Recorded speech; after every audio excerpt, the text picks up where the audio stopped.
নমস্কার, জ্যোতিষশাস্ত্রী সঞ্জিত চক্রবর্তী। বয়স অনুযায়ী সকলকে প্রণাম ও ভালোবাসা। আজকের আলোচনা সূর্য ভবিষ্যৎবাণী, সূর্য সম্পর্কে কিছু আলোচনা। যদি সূর্য কারো ডিস্টার্ব থাকে বা সূর্যের প্রতিকার যদি রবি যদি কারো ডাউন থাকে, তাহলে কি করা যেতে পারে এবং কি কারণ ডাউন হয় সেটা একটু বিস্তারিত আলোচনা আজকে করবো আপনাদের সামনে।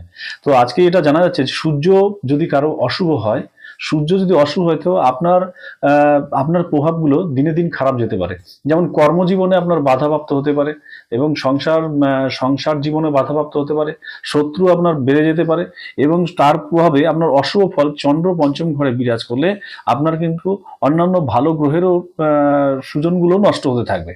এবং সূর্যের উপর যেসব জিনিসগুলো পড়বে, সূর্যের প্রভাবে আপনার নানা রকম সমস্যা আসতে পারে। যেমন সূর্য কারো যদি ডাউন থাকে, তাহলে সূর্যের প্রভাবে আপনার ধার দেনা, ঋণগ্রস্ত, মান সম্মানহানি, বদনাম যোগ এগুলো আসতে পারে।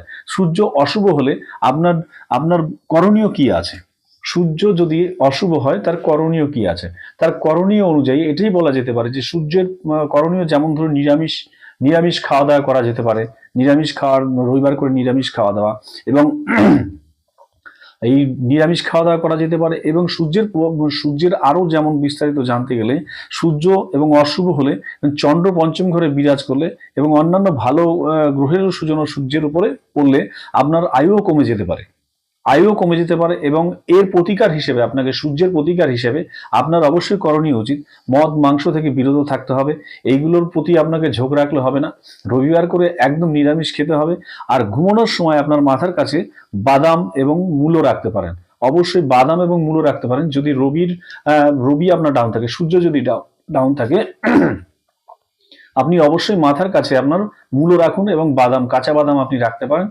অল্প কিছু বাদাম, 5-6খানা মতো কাঁচা বাদাম আপনি আপনার মাথার কাছে রেখে বা একটা মূলো রাখতে পারেন, রেখে আপনি ঘুমোতে পারেন।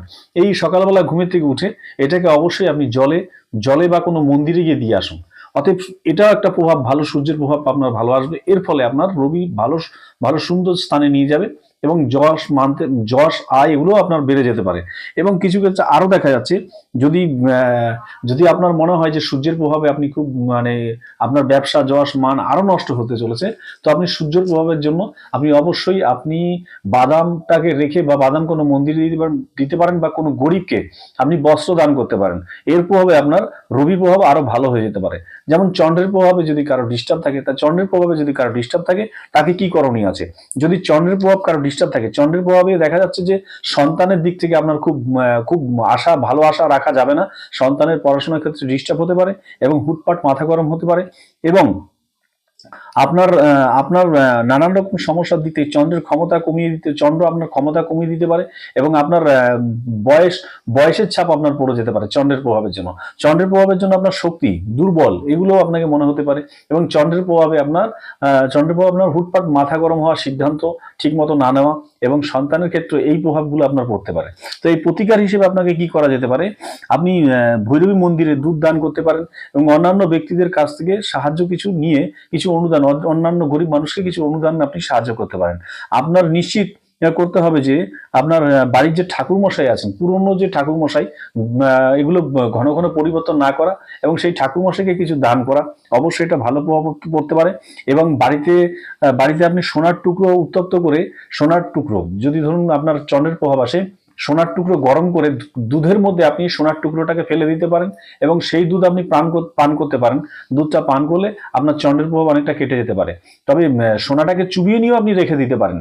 সোনাটাকে দুধের মধ্যে চুবিয়ে আপনি নিয়ে রেখে দিতে পারেন। তাতেও কিন্তু আপনার চন্দ্রের প্রভাব অনেকটা কেটে যেতে পারে এবং মাথা ঠান্ডা হতে পারে, আয় উন্নত বেড়ে যেতে পারে। আপনার মস্তিষ্ক ঠান্ডা থাকলে আপনার সব দিক থেকে ভালো থাকবে। চন্দ্রের প্রভাবের জন্য আপনার এই ডিস্টার্বগুলো আসতে পারে। এবং 125টি মিষ্টি লাড্ডু দান করতে পারেন। আপনি 125টি লাড্ডু আপনি যে কোনো মন্দিরে দান করতে পারেন। চন্দ্রের প্রভাব এগুলো আপনার কাটতে পারে, মাথাও ঠান্ডা হতে পারে। চন্দ্রের প্রভাবে এবং সন্তানের ভালো যোগও আসতে পারে। তো চন্দ্রের প্রভাবে আপনি অবশ্যই চেষ্টা করুন এগুলো করার। এবং নেক্সট এরপরে আসবো আমি মঙ্গলের ভবিষ্যৎবাণী নিয়ে। যদি কারো মঙ্গল প্রভাব কারো ডিস্টার্বে চলে আসে, এই ঘটনাগুলো নিয়ে এরপরে নেক্সট ভিডিও আমি আসছি। যদি আপনার ভালো লাগে অবশ্যই লাইক এবং শেয়ার করুন। কিছু জানা থাকলে অবশ্যই ফোন করুন আর যোগাযোগ করুন এই নাম্বারে। অবশ্যই আপনাদের প্রতিকার এবং কিছু জিনিস যেগুলো জানার আছে সেগুলো বলে দেবো। যদি ভালো লাগে অবশ্যই শেয়ার করবেন। সুস্থ থাকুন, ভালো থাকুন, নমস্কার।